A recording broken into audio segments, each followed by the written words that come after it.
About nga pala dun guys sa ating tunog raider, ito lang yung nilalagay ko. Turotot to, kapirasong turotot, tapos nilagyan ko lang ng hose. Ang gagawin nyo lang dito,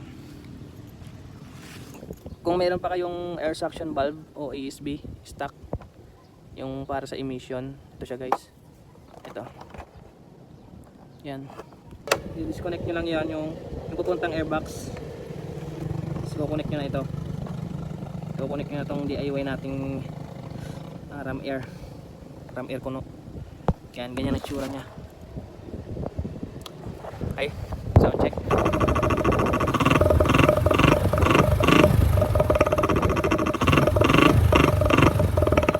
Pero mas maganda lagyan nyo to ng screen kasi humigop to ng hangin. So yun lang, peace out.